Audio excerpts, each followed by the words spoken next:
Então esse é o vídeo 22, vamos falar sobre Green Storm. Quer dizer, nós vamos falar sobre as funções de Green na abordagem do problema de Stubble-Liouville.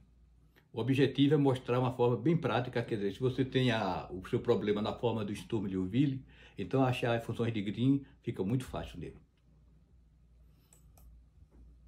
Então primeiro eu vou falar um pouco aqui sobre a teoria das funções de Green, conforme tem no livro de Riley, na página 512. Você tem uma equação diferencial linear, ou seja, tem os coeficientes variáveis, né, com as derivadas. Aqui é uma equação diferencial de ordem e não, o n vai de 0 a e não homogênea. Então as funções de Green são usadas para resolver problemas não homogêneos. Então isso daqui a gente pode escrever também dessa forma. Esse dzão aqui representa o operador d de x. E também pode ser escrito dessa forma, o L aqui é o operador linear, né? Isso daqui tudo. Então o operador, esse operador daqui é representado pelo L. Então essas três coisas aqui representam a mesma coisa com notação diferente, tá? O L é esse operador, né, que dá a equação diferencial. E aqui está escrito explicitamente em termos da somatória, e o dzão são as derivadas. Aí a gente quer uma função de Green, tal que a solução desse problema, que é o y, seja o integral do f, né, que é a parte não homogênea, a não homogeneidade, o f de xi, né, de xi, integrado vezes a função de Green. A função de Green é sempre função do x, que é a variável que a gente quer, e o xi, né? Então eu quero uma solução que seja desse tipo. Então eu aplico o operador L nos dois lados, L e Y. Aí aqui na integral só vai aplicar no G, porque o operador L ele só deriva com relação a x, então ele só aplica em x, então ele só vai aplicar no gzão, né? O f não é função de x, é função de xi. Mas o L aplicado no y é o f de x, certo? Então o f de x vai dar a integral de alguma coisa vezes o f de xi. Então veja se vocês lembram isso. F de x igual a integral de alguma coisa vezes f de xi. Que é essa alguma coisa? Então a gente viu em métodos A que essa alguma coisa é a função delta. A função delta, né? Quando você faz a integral delta de Dirac. A integral de x de xi no intervalo que contenha o zero do argumento aqui, né? Entre A e B tem que ter x igual a o xi tem que tomar o valor x. Então a integral do f de xi vezes delta de x menos xi dá o f de x. Então, comparando isso com isso, a gente vê que então o L de G é o delta de x menos xi. Ou seja, quando você pega na equação dada e substitui a função y pela função de Green, a não homogeneidade fica sendo a função delta de Dirac, que é o pulsinho, né? Então aqui é o pulsinho e aqui é a soma dos pulsos, né?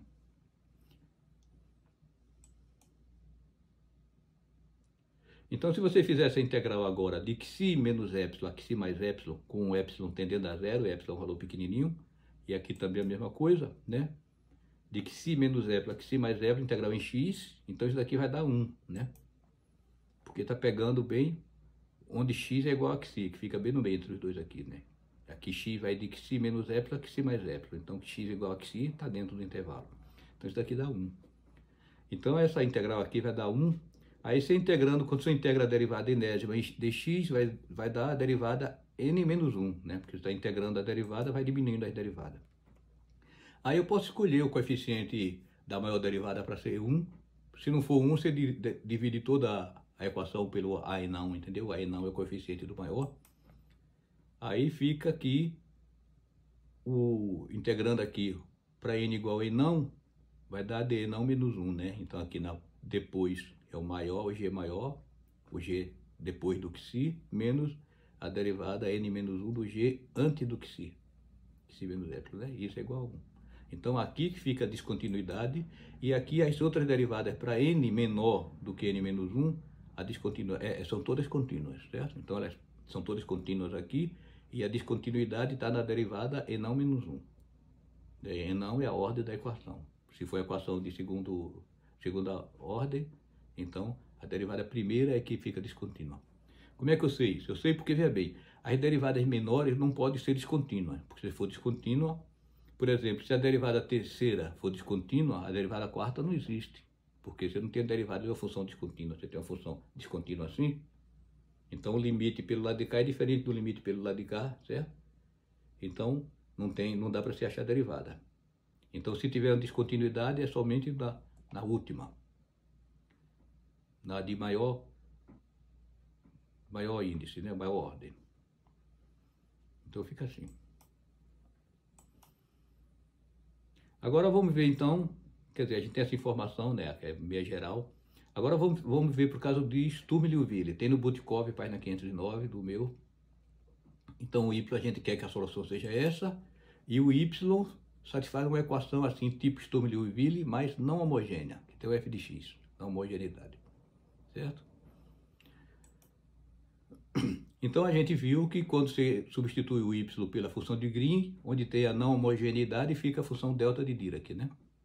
Então a função de Green é uma função tal que você botando ela na equação, a não homogeneidade fica sendo a função delta de Dirac. Isso que é o resumo da função de Green, é isso, né? E aí você usa na solução dessa forma. Então integrando isso daqui, como sempre, né? A da integral disso daqui é 1, a gente viu. Essa integral aqui dá 0, porque o g é contínua, o q é contínuo, né? Quando o epsilon tender para 0, então vai ficar no mesmo ponto, não dá diferença nenhuma.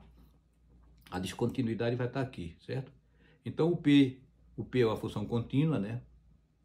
O p e q são funções contínuas, bem comportadas, então o p, quando fizer o epsilon tendendo para 0, aqui vai ficar o p de si mesmo.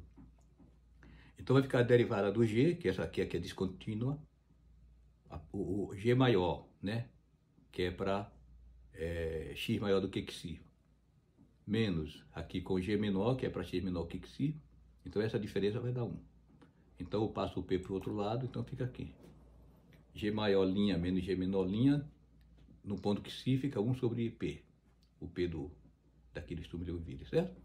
Então eu quero achar, eu vou usar essa função do Sturm e Liouville para achar, de uma forma geral, a partir daqui, achar quem é a função de Green. Então aqui a gente já tem uma informação, certo? A descontinuidade da primeira derivada. Então tá aqui, a descontinuidade, aqui é a equação, que a gente quer achar a solução, né? Deve ser dessa forma. E a função de Green satisfaz esta equação. Aí primeiro a gente procura soluções da homogênea. Homogênea aqui, então a gente vai achar duas soluções, né? Que é para o y menor e o y maior. Uma para antes do xi e outra para depois do xi.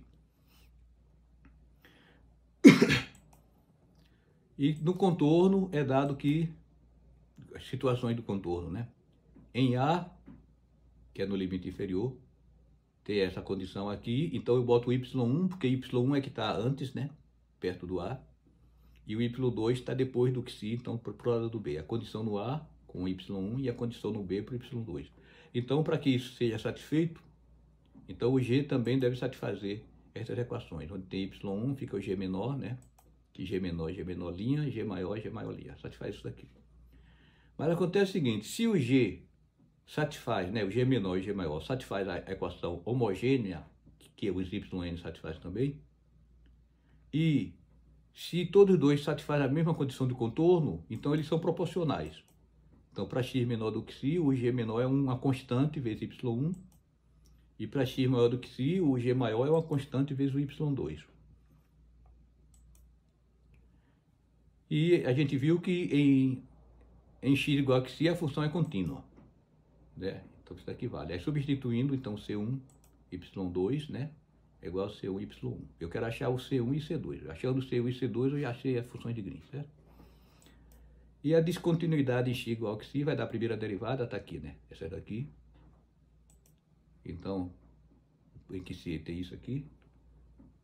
Então, usando esse g aqui, o g maior é o c2y2, a derivada, né? E aqui é o c1 y1, é isso aqui. Então, eu tenho duas equações, esta e esta, com duas incógnitas, que é o c1 e c2. Então, eu vou escrever essas duas equações aqui em forma de matriz, né? Que matriz fica fácil para você resolver esse sistema de equação. Então, é essa daqui, ó. y1 vezes c1 menos y2 vezes c2 igual a 0. Aqui, y1 vezes c1 menos y2 c2 igual a 0. E aqui, menos y1 linha c1 mais y2 linha c2. Aqui, ó, menos y1 linha c1 mais y2 linha C2 igual a 1 sobre P, igual a 1 sobre P, certo? Então essa relação matricial aqui, equação matricial, representa essas duas condições aqui. Aí eu quero achar o C1 e C2, o que é que eu faço? Eu multiplico pela matriz inversa dessa aqui, certo? Que a matriz inversa vezes essa dá a matriz unitária, que dá o próprio C1 e C2, né? Então tem essa condição. Então C1 e C2, joga a matriz, né, para cá com uma matriz inversa, vezes isso aqui. E a matriz inversa de uma matriz 2 por 2 é fácil. Você tem a matriz 2 por 2 é 1 sobre o determinante. E aqui a diagonal principal você troca. E a diagonal secundária você muda o sinal. Então, nesse caso aqui, fica assim, troca o determinante. Este vezes esse, menos esse vezes esse, né? Fica isso aqui. Troca aqui a diagonal principal, troca os dois e muda o sinal da diagonal secundária, certo? Fica isso. Pronto, com isso achei o C1 e C2. Acontece que o Wronskiano é o determinante disso aqui, né? Y1, Y', Y2, Y2. Aqui é o Wronskiano das duas soluções fundamentais da homogênea, certo? Da homogênea. Os coíndices são soluções da homogênea. Então isso aqui, você faz um determinante, dá exatamente o que está aqui embaixo. Então isso aqui de baixo é determinante. Aí não se anula, né? Porque as duas soluções fundamentais não podem ser linearmente dependentes uma da outra. Tem que ser independente. São duas soluções fundamentais independentes. Então esse determinante aqui não se anula. Garante, então, que a gente acha o C1 e o C2. Então o C1 vai ser esse vezes esse dá zero. Mais esse vezes esse fica Y2 sobre P. Y2 sobre P sobre o Wronskiano. E o C2 é Y' vezes o zero, Y1 sobre P. Y1 sobre P o Wronskiano. Achei o C1 e o C2, certo? Então aí o G, as funções de Green dos dois, né? C1 e C2. O G menor é C1 vezes Y1, então multiplica pelo Y1 de X. E o G maior multiplica por C2 por Y2 de X. Então, né, para X maior que Y. Pronto, achei os dois G, tá vendo? Facinho. Então os dois são fáceis de lembrar, porque eles são dessa forma aqui. O que for menor fica no Y1. Por exemplo, G menor quer dizer X menor que Y. Então quem é menor? O menor é o X. Então fica o X no 1 e o Xi no 2. G maior é X maior que Xi. Então quem é o menor? O menor é Xi. Então fica Y1 de Xi, Y2 de X, certo? Dessa forma. Aí achando o G é só substituir na integral, né? A integral vai ficar assim, ó. Toma cuidado. Aí do A até X, quem é o maior aqui? Vai usar o G maior ou G menor. Do A até X, o Xi está variando de A até X. Então, Xi é menor do que X, porque X é o limite superior do Xi. X menor, X aqui é maior que Xi, então é o G maior. Certo? Então, Y2 de X, o Y2 fica fora da integral, Y1 PW. E agora, de X até B, a outra parte do trecho, então aqui vai entrar o G menor, porque aqui o X é menor do que o Xi. O X é o limite inferior. O Xi varia de X até B, então o Xi é maior do que X. Então vem esse aqui. Y1, Y2, PW.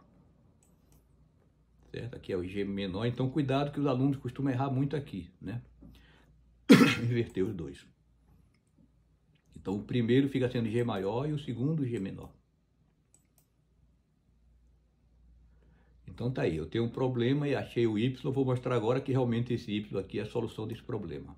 Então primeiro eu derivo o Y para achar o dy dx, né? Então fica a deriva aqui do Y2, fica isso aqui vezes isso, mais a derivada do Y' vezes isso. Agora o Y2 vezes a derivada disso aqui, fica a derivada do X que é 1, então bota aqui dentro, né? Então fica Y2x, Y1 de x, P de x, W de x, F de x. Tem isso explicando a derivada da integral num dos vídeos anteriores, não lembro qual. E a derivada dessa, Y1 vezes a derivada dessa integral, aqui limite inferior, então fica menos Y1 de x, Y2 de x. P de x, W de x, F de x. Você vê que isso aqui é igual a isso, cancela, só vai ficar esses dois. Aí eu multiplico por P, né? P vezes Y', fica P vezes isso, mais P vezes isso.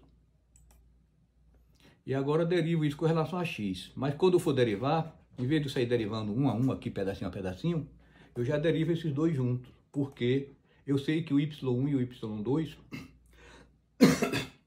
calor, satisfazem, né, a equação homogênea. O Y1 e o Y2 satisfazem a equação homogênea.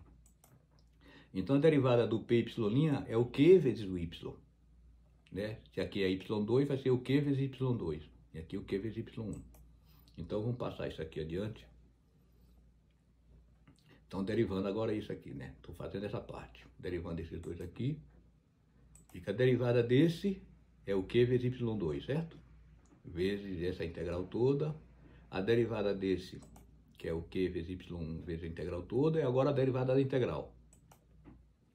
Py2' vezes o integrando, né, em X. E aqui, como é o limite inferior, fica menos. Né? O integrando P vezes Y' e o integrando em X. Isso aqui. Tá? Então as contas estão grandes aqui, a gente tem que ir sair repassando um pouquinho. Então aqui botando Q em evidência, é o Q vezes isso daqui tudo. Isso daqui tudo que está no colchete é o próprio Y. Né? Pode olhar que é igualzinho. E aqui o P cancela com P, né? Em cima e embaixo. Só tem um W no denominador, fica Y2' Y1 menos Y' Y2 vezes F. Acontece que isso daqui é o próprio Wronskiano, né? Então isso pelo Wronskiano cancela. Então isso daqui tudo é o Y. Então fica o D dx P dy, Q vezes o Y, e aqui mais o F, certo? Então passando o Q para o lado de lá, fica a equação, então está provado, né, que realmente isso daqui é a solução geral, né? Então quer dizer, é um problema geral, que é o problema de Sturm-Liouville, com uma não homogeneidade geral, e você acha isso. Então fazendo um resumo, que você tem que fazer é o quê? Primeiro passo, achar a solução da homogênea, tem que achar duas soluções, então você vai ficar com 4 constantes arbitrárias, né? 2 de um lado do Y1 e 2 do Y2. Depois usa as condições de contorno.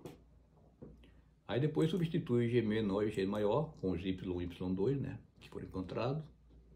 Aí você acha o Wronskiano dos Y, o P vem daqui e pronto. Aí é só botar na integral e acabou. Então no próximo vídeo eu vou fazer um exemplo concreto disso aí, que é a corda distendida.